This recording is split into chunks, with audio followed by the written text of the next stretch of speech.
गरिमा आहूजा जी, कोटा। राधे राधे महाराज जी। महाराज जी, जीवन साथी ढूंढते समय एक पुरुष में ऐसी कौन सी विशेषताएं अवश्य देखनी चाहिए जिससे हमारा ग्रस्त जीवन सुखमय, संतुलित और पूर्ण सुखद बना रहे? हम तो यही मनाते हैं कि सबसे पहले भगवान से ही प्रार्थना करनी चाहिए कि मुझे पवित्र संयमी जीवन साथी दीजिए, क्योंकि आजकल बेविचारी बच्चियां और बच्चे सब हो रहे हैं। ये जो बॉयफ्रेंड गर्लफ्रेंड है ना, ये बेविचार प्रवृत्ति तो है। कितना गंदा बेविचार प्रवृत्ति है। आज ये लड़का, फिर उसको समाज भाषा में कहते हैं ब्रेकअप, कल वो लड़का। हमारे भारत की तो प्रथा है, नहीं, भारत की तो प्रथा है जब तक ब्याह ना हो ब्रह्मचर्य से रहो, और जब ब्याह हो गया तो आजीवन उस पुरुष का निर्वाह किया। ये डिवोर्स और ये सब गंदी बातें हमारे यहाँ नहीं थी, हमारे यहाँ ये सब नहीं था। ये अब गंदी बातें चली हैं। बहुत अंदर पीड़ा है इस बात की कि हमारे नवयुवक गलत मार्ग में जा रहे हैं। बच्ची है तो गलत मार्ग में, बच्चे हैं तो गलत मार्ग में। बच्चियां बच्चे व्यसन करने लगे, पार्टी में शराब पीने लगे, ड्रग्स लेने लगे, गंदे आचरणों की तरफ बढ़ रहे हैं। छोटे छोटे बच्चे गंदी आदतों से युक्त हो रहे हैं। बड़े बड़ों की तो बात ही क्या है। अब और सुविधा चल गई, लिव इन रिलेशन। ये हमारे सनातन धर्म की बात है? ये हमारे भागवतिक भारत की बात है? नहीं, ये सब विदेशों की बातें हैं, ये सब गंदी बातें हैं। तो बच्चा ये कहना कि हमें पति सुशील और सज्जन और पवित्र मिले, तो ये भगवान ही से प्रार्थना करो। उनको पता है कौन सुशील है कौन सज्जन है, वही व्यवस्था कर सकते हैं। भगवान से प्रार्थना करो कि हे नाथ, और वो तब आपकी कामना पूर्ण होगी जब आप पवित्र हो, आप सुशील हो, आप सज्जन हो। हम अपवित्र हों और पवित्र पति की कामना करें, असंभव। सीता जी गौरी माँ का पूजन करती हैं और उनसे कहते हैं कि हमको हमारे योग्य वर दीजिए। तो जिस दिन राम जी के दर्शन हुए जनक जी की वाटिका में सियाजू को, फिर पूजन करने गई तो खसी माल मूरत मुस्कानी, अंबाजी प्रसन्न होकर बोली, मन जाहि राच्यो मिली सोवर साज सुंदर सावरो। जाओ, तुमने जैसा वर सोचा था, आज जिसको तुमने देखा है ना सावरे सलो, यही तुम्हारे दूल्हा हो गए। अंबाजी ने किया। रोज गौरी पूजन करने जाती थी, रोज भगवान शंकर की आराधना करती थी। तो भगवान शिव की आराधना, भगवान शिव की कृपा से सुंदर वर की प्राप्ति होती है। माँ गौरी की कृपा से तो भगवान के लिए सोमवार व्रत रहो, गौरी की उपासना करो और भगवान से कहो कि मुझे सुंदर सुशील वर दो, तो उस सृष्टि में सब उनके हैं, तो वो कहीं ना कहीं मिला देंगे। नहीं, आज के वातावरण में जो चल रहा है, ये बहुत मुश्किल है कि पवित्र लड़की मिल जाए या पवित्र लड़का मिल जाए। मुझे तो जैसा अनुमान लग रहा है कि 100 का 100% सब गिरते चले जा रहे हैं। कोई बिरला ऐसा कोई होगा कि थोड़ा कदम अपने रोक पावे। नहीं तो बच्चे कहते हैं कि जिसके गर्लफ्रेंड नहीं, कहते हैं उसको बड़ा निगेटिव भाव से देखते हैं, उपहास करते हैं। बड़ा विचित्र समय आ रहा है। बोले जिसके बॉयफ्रेंड नहीं लड़कियां उसको तो ये सब क्या है? अब हमको तो सुनने को मिलता है, हमारे समय में तो था नहीं। हम गांव में पढ़े हैं तो ये सब था नहीं। ये सब तो 40 वर्ष पहले, 45 वर्ष पहले। अभी हरियाणा में 2 लड़कों को गर्दन से काट दिया है, सिर्फ इसी बेविचार से। हाँ, बिल्कुल। क्योंकि उन्होंने क्या हुआ, छेड़खानी की लड़कियों से। तो उनको समझाया, नहीं समझे। लेकिन उसके बाद उन्होंने अगले दिन उनको काट दिया। 7 वो भी नाबालिग है जिन्होंने मारा है। अब बताइए बाबा क्या? नहीं, हमारे बच्चों में बहुत ये व्यसन, व्यभिचार, हिंसा, ये प्रवृत्तियां बढ़ रही हैं। इसको रोकें कैसे बाबा? बच्चों को मोबाइल देना भी मजबूरी है आज। हाँ, मोबाइल तो दीजिए, लेकिन उनको शिक्षा दीजिए कि गलत चैप्टर मोबाइल का ना देखें। उनको सत्संग सुनाइए, उनको थोड़ा नाम जप कराइए, उनको थोड़ा सत्संग अध्यात्म से जब तक नहीं जुड़ेगा तब तक नहीं हो। ऐसे कितने बच्चे सामने आते हैं जो अध्यात्म से जुड़े हुए हैं, सर्वांग पुष्ट हैं, जवान हैं, लेकिन गलत नहीं हैं। वो अपने जीवन को सही मार्ग में ले जा रहे हैं। लेकिन बाबा इन बच्चों को टाइम कहाँ से दें? सुबह 6 बजे से और शाम के 7 बजे तक ट्यूशन, स्कूल, तो आध्यात्मिक का टाइम नहीं। आध्यात्मिक के लिए हमको लगता है कि अगर 30 मिनट केवल निकाल दिए जाएं, 24 घंटा होते हैं। एक बार हमने 24 घंटा का विभाग किया था, 12 घंटे पढ़ाई समझ लो, इससे ज्यादा कोई पढ़ेगा? जब हम वहां जाते हैं ना संसार में, जब गृहस्थ में जाते हैं तो बहुत मुश्किल होता है टाइम निकालना। हमें तो नहीं लगता ऐसा, क्योंकि हम भी एक किसान के लड़के हैं। 13 वर्ष तक रहे हैं घर में, तो 13 वर्ष में तो विकास बुद्धि का हो ही जाता है। हमने भी देखा है, घंटों ताश लोग खेलते हैं, 24 घंटे कोई कार्यरत नहीं रहता। आपके अनेक शिष्य हैं, हमसे मिलते रहते हैं महाराज जी, वो मतलब 4-4, 5-5 घंटे भजन कर रहे हैं महाराज। हाँ, वही कह रहा हूँ। बड़े बड़े पदों पे हैं, बड़ी बड़ी नौकरियां कर रहे हैं। हाँ, हम लोग अगर बेईमानी वाला समय ईमानदारी में लगा दे तो काम चल जाए। मैं बच्चों की बात कर रहा हूँ। देखो, बच्चे भी हैं, बच्चों को प्यार और शासन दोनों की जरूरत है। 24 घंटे पढ़ाई में नहीं लगे रहते, उद्दंडता भी करते हैं, गलत संग भी करते हैं, गलत मित्रों का भी संग करते हैं। 24 घंटे कोई नहीं पढ़ सकता। 6 घंटे सोने के बाद अगर हमारे 18 घंटे बचते हैं तो 18 घंटे में 2 घंटे भोजन के रख लीजिए, 1 घंटे मनोरंजन के रख लीजिए, और इतना अगर पढ़े शेष समय, मतलब 15 घंटे कौन पढ़ेगा? दिमाग खराब हो जाएगा, इतना थोड़ी पढ़ेगा। तो क्या होता है, समय को हम सार्थक नहीं कर, समय की कीमत नहीं समझते। उनको बैठ के समझाएं उनको। अब हमारे लोगों का जो बचपन ही केवल हम गृहस्थी में तो व्यतीत किए, तो देखा है, स्कूल से आए, जो झोला रखा सो मक्का का खेत या इनके खेत में रखवाली के लिए बैठा दिए गए, और वही अपना स्कूल का काम करते जा रहे, पक्षी उड़ाते जा रहे और वहाँ अपना लिखा पढ़ी भी कर रहे, जो पढ़ाई लिखाई की है। अगर हमें लगता है बच्चों को शासन में रखा जाए और प्यार किया जाए, दोनों बातें की जाए, एक मित्रवत प्यार किया जाए और शासन में रखा जाए, तो शायद हमें लगता है। ऐसा नहीं है कि समय नहीं है। तो बाबा इसका एक कारण ये भी है कि जो परिवार टूट रहे हैं, पहले परिवार इकट्ठे रहते थे, जैसे अभी आप बता रहे थे, हम भी गांव में रहे हैं, तो गांव में कोई भी पहले पीट देता था गलत काम करना। हाँ, ये परिवार टूट रहे हैं, ये भी एक वजह है। हाँ, बिल्कुल। और स्कूल में मास्टरों के ऊपर ऐसी कार्रवाइयां कर दी गई कि अब वो डांटते नहीं हैं। नहीं तो जैसे 5 मिनट विलंब हो गया तो पिटाई होती थी, और अगर पाठ नहीं याद हुआ तो पिटाई होती थी स्कूल में। 1,000 से ऊपर कोई भी पैसा बच्चा मांगता है ना, तो हम उनको कहते हैं कि प्रेमानंद जी महाराज के प्रवचन सुनो 7 दिन तक, आधा घंटा डेली। उसके बाद में आपको वो चीज मिलेगी। बेटा, ये दोनों मेरे बच्चे, इनसे पूछो आप लोग। और इनको मैं 1 साल से डेली दिन में एक बार कहता हूँ कि आप प्रेमानंद जी महाराज के सुनो। हमारे पास एक ही ऑप्शन है, क्योंकि मोबाइल का और सारा काम खत्म हो चुका, इतना गंदगी हो चुकी है, अपन सोच नहीं सकते हैं। लेकिन आपके आशीर्वाद से देखो, बच्चे भी तिलक लगाए हैं, आपके बच्चे। तिलक बाबा सबसे बड़ी चीज है महाराज की। इनका 1,000 रुपए से इनको कोई भी चीज ऊपर चाहिए तो इनको सुनते ही है। अब इनके एक समस्या आ रही है बाबा कि इनको शुद्ध हिंदी समझ में नहीं आती है। हम अगर समझाएंगे तो हमारे मुंह से इनकी कोई भी बात समझ में नहीं आएगी। आपकी बात पे थोड़ा सा अनुसरण करेंगे ये। भगवान कृपा करें, बच्चों की बुद्धि शुद्ध हो। अखिल जी, श्री हरिवंश महाराज जी, हमारा दिमाग आगे का जीवन के लिए प्लानिंग करता रहता है। उस प्लानिंग को रोकने के लिए क्या श्री जी की तरफ मोड़ सकते हैं? उस प्लानिंग को मोड़ना ही चाहिए, नहीं डिस्टर्ब हो जाओगे। ओवर थिंकिंग तुम्हारी जब बढ़ेगी, नकारात्मक सोच बढ़ने लगेगी, और नकारात्मक सोच और ओवर थिंकिंग आपको डिप्रेशन में पहुंचा देगी। क्या होगा, ऐसा ना हो जाए, कहीं ऐसा ना हो जाए, ऐसा हो जाएगा, फिर ऐसा हो जाए। वो सोच सोच सोच के सारी ऊर्जा शक्ति नष्ट हो जाती है, वो आदमी डिप्रेशन में पहुंच जाता है।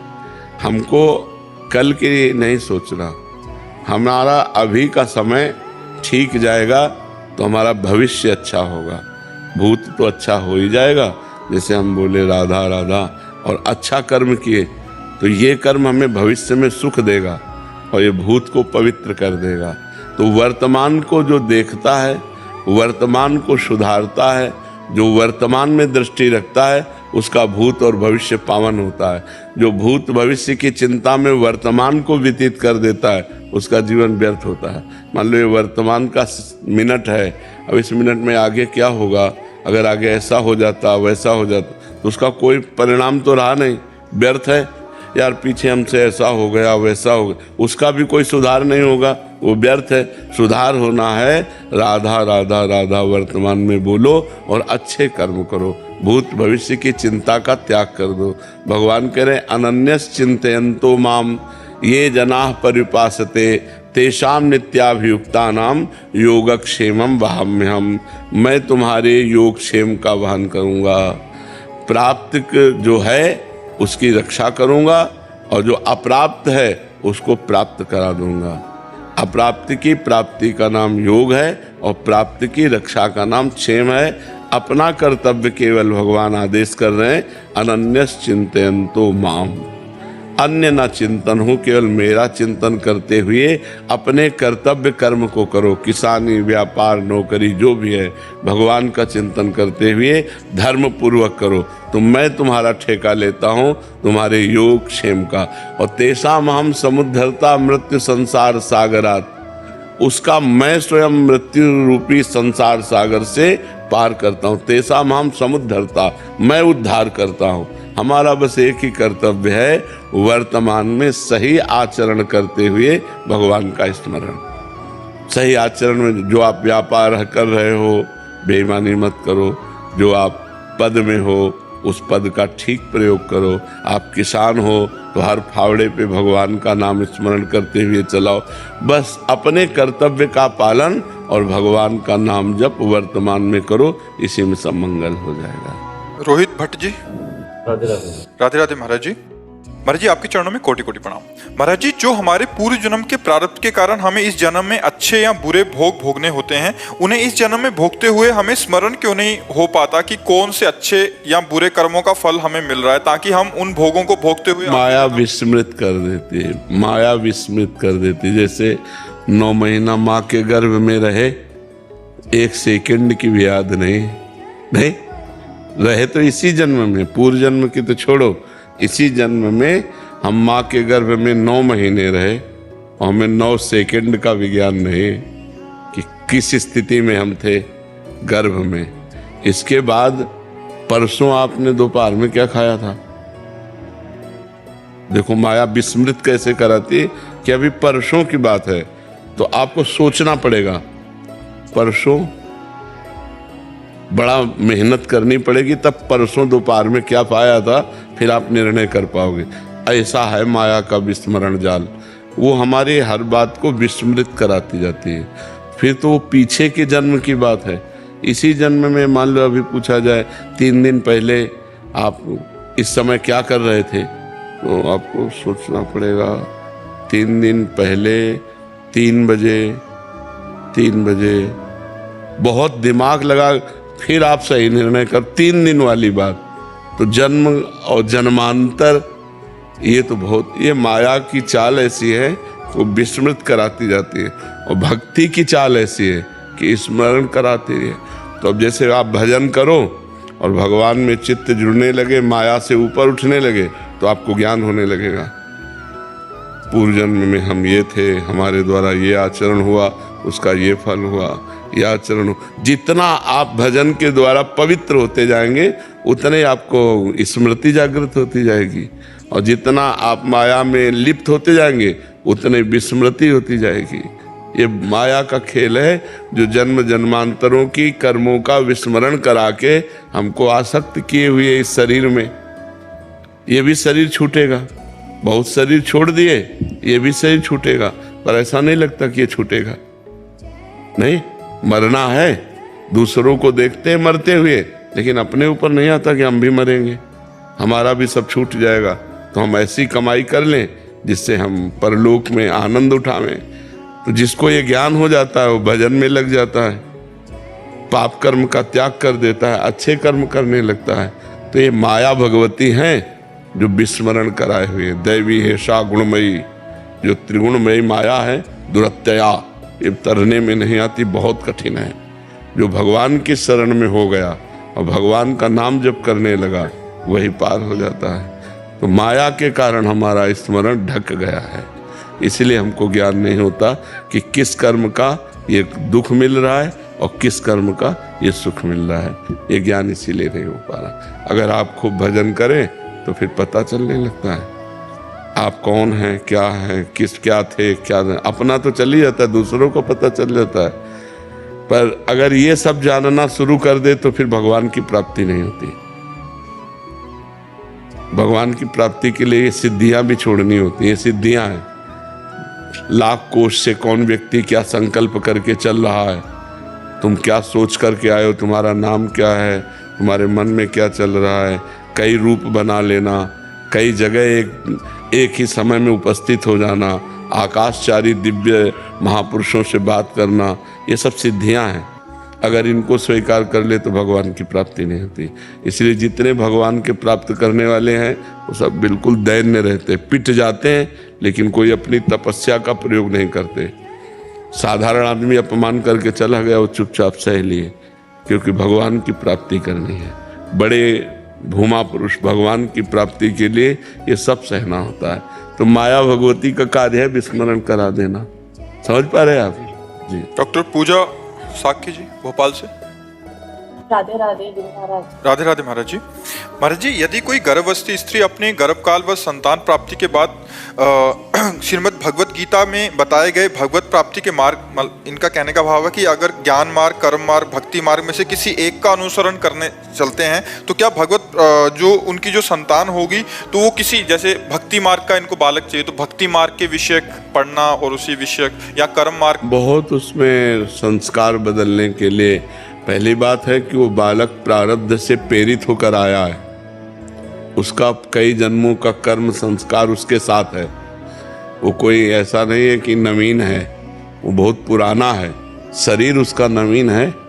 नहीं देखते कि कोई ज्ञानी पैदा हो रहा है, कोई अज्ञानी पैदा हो रहा है, कोई गर्भ में ही नष्ट हो जाता है, कोई बाहर आके नष्ट हो जाता है, कोई बाहर आके बड़े भयानक रोगों से ग्रसित होता है। छोटा बच्चा है, अभी 500 शुगर है उसकी, ये परेशानी, वो परेशानी, लकवा मार गया, बड़ी परेशानियां। ये सब पूर्व का कर्मों का है।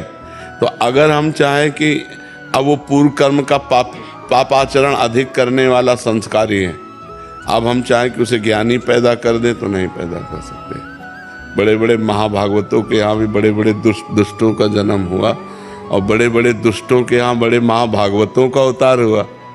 तो ये देखना है कि हमारा प्रयास हो सकता है, लेकिन वो ज्ञानी ही पैदा हो ऐसा नहीं हो सकता। महाराज, क्या माता के जो सद्गुण है, सत्कर्म है, वो इसे परिवर्तन? क्या माता के जो सद्गुण है, अगर माता संस्कारी है तो वो उसको परिवर्तन कर सकते हैं? कुछ मात्रा में, क्योंकि शरीर रचना के समय उसके प्रारब्ध की रचना हो चुकी है। शरीर रचना के समय उसके प्रारब्ध की रचना हो चुकी है। कितनी मात्रा में पाप और कितनी मात्रा में पुण्य, दोनों को मिश्रित करके मानव देह बनता है। केवल पाप से यातना देह नरक का बनता है, केवल पुण्य से देवलोक का देह देवता बनता है, और पाप और पुण्य दोनों मिश्रित से मानव देह बनता है। तो गर्भस्थ शिशु के संस्कार करने के लिए पहली बात, माता जिस दिन से गर्भवती हो उस दिन से ब्रह्मचर्य धारण करे। दूसरी बात, सात्विक भोजन पावे भगवान को अर्पित करके। तीसरी बात, भगवान की कथा वार्ता, नाम कीर्तन, सत्संग आदि का वातावरण रखे और स्वयं भजन करे, तो उस गर्भस्थ शिशु के संस्कार बदल सकते हैं। अगर वो बहुत पाप अधिक मिश्रित है तो फिर प्रभाव नहीं पड़ेगा, और अगर पुण्य आत्मा है तो आपका संस्कार बनेगा और वो बालक जन्म से ही गंभीर स्वभाव, भगवान की तरफ आकर्षण, ऐसे सद्गुण उसमें जागृत हो जाते हैं। पर पूर्व जन्म के कर्मों का बहुत बड़ा प्रभाव होता है। जैसे पूर्व जन्म में मानो इस शरीर से भजन हुआ होगा, पूर्व शरीर से, तो बचपन से ही एक भगवान के लिए व्याकुलता थी। मतलब कोई सिखाने पढ़ाने की नहीं, एक अंदर भूख जैसे होती भोजन की, ऐसे भगवान की भूख थी। सब कुछ फीका लगता था, ये मरेंगे, ये सब मरेंगे, चाचा मरेंगे, पिता मरेंगे, ताऊ मरेंगे, आखिरकार है कौन मेरा, मैं किससे प्यार करूं, जिससे प्यार करने को माँ सबसे अधिक प्यारी लगती, तो लगता है ये भी मरेगी क्या, सब जाएंगे। तो फिर तो निर्णय निकला कि भगवान ही एक ऐसे हैं जो अपने सगे हैं और शाश्वत हैं, अविनाशी हैं, तो बस फिर भगवान के लिए। तो उसमें क्या हुआ कि ऐसा नहीं कि पूर्व जन्म का ही केवल संस्कार था, माँ भी भजनानंदी, पिता भी भजनानंदी और पूर्व का संस्कार भी, तो उसने निकाल दिया एकदम भजन मार्ग में, भगवान के मार्ग में। तो कई इसमें संस्कार होते हैं, इसमें होते हैं वर्तमान का भी संस्कार और पूर्व संस्कार, दोनों संस्कार यदि मिल जाए तो बालक जो है वो तेजस्वी भगवान का भक्त बन सकता है। अन्यथा अगर पूर्व संस्कार बहुत बिगड़ेल है, पाप वाले हैं, तो वर्तमान का संस्कार उस पर कम प्रभाव डालेगा। जैसे कोई पापी पुरुष को आप सत्संग में लाओ, उसका मन नहीं लगेगा, उसके संस्कार नहीं पड़ेंगे। बार बार आवे तो फिर धीरे धीरे वो पवित्र हो जाएगा। अदिति गुप्ता जी, सर। राधा वल्लभ श्री हरिवंश। श्री हरिवंश महाराज जी। महाराज जी, गुप्त भजन कैसे करते हैं? हो रहा है कैसे महाराज जी? अब गुप्त भी है और कैसे भी है। आपने पूछा गुप्त भजन कैसे हो रहा है, हम चुप हो गए। ऐसे होता है। वो गुप्त कैसे है? जब गुप्त है तो उसे हम प्रकट कैसे करें, बताइए आप। आपने पूछा गुप्त भजन कैसे होता है, चल रहा है आंतरिक चिंतन। पहले वाचिक नाम जप किया जाता है, फिर उपांशु जप किया जाता है, फिर मानसिक होने लगता है। जैसे ऐसे हम राधा राधा राधा राधा राधा राधा, अब उपांशु में आ गए, अब मानसिक हो रहा है, चल रहा है। हम आपसे बात भी करते तब भी हमारा गुरु कृपा से भजन होता रहता है। हम आपको देखते हैं, हमारे नेत्रों में जो हम भजन करते हैं ना, वही बार बार लिखना चलता रहता है, बार बार ऐसे हमारे दिमाग में जो चल रहा है हमारी शीशी के सामने, बस वही चल रहा है, राधा राधा। सब कोई समझ रहा है, हमारी तरफ देख रहे हैं, हमारे नेत्र कुछ नहीं देख रहे हैं, बस राधा राधा, बस चलते जा रहे हैं, अपनी मस्ती में चले जा रहे हैं। और अगर कहीं रूप देखने लगे तो घंटों डिलीट करने में लगे, लाखों लोगों के रूप हैं, किसी की कोई हरकत नहीं, किसी का कोई रूप नहीं।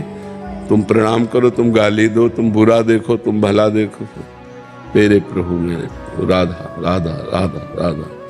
तो गुप्त भजन का मतलब है बाहरी कोई प्रकाश ना होना, न माला, न काउंटर, किसी भी तरह का कुछ नहीं, अंदर से जैसे दिल को कोई मसला करे, शायद इसको ही इश्क कहते हैं। इश्क उर्दू में उसे इश्क कहते हैं, हिंदी भाषा में प्रेम कहते हैं। अपने प्यारे की याद में हृदय में एक अजीब सी ऐठन होना और उसी में डूबे रहना। जो मैं ऐसा जानती प्रीत किए दुख होए, नगर ढिंढोरा पीटती अजीब प्रीति न करियो को। अपने प्यारे के मिलन के लिए एक अजीब तड़पन और उसी में उनकी याद, बस इसे कौन जान पाएगा। बाहर से हंस रहा है, बाहर से व्यवहार कर रहा है, बाहर से बात कर रहा है, लेकिन अंदर से वो अपने प्रीतम के लिए रो रहा है, अपने प्रीतम के लिए मिलने के लिए व्याकुल है। तन मन के बिछुरे नहीं, चाह बढ़े दिन रैन, कबहू संजोग न मानही, देखें भरी भरी नैन। रूप छके घूमत रहें, तन को तनिक न भान, नारायण दृग जल बहे, यह प्रेम पहचान। कभी कभी विवश होकर रो दिया, नहीं तो गंभीर भाव से शांत उन्हीं के चिंतन में बैठा है। इसे गुप्त भजन कहते हैं।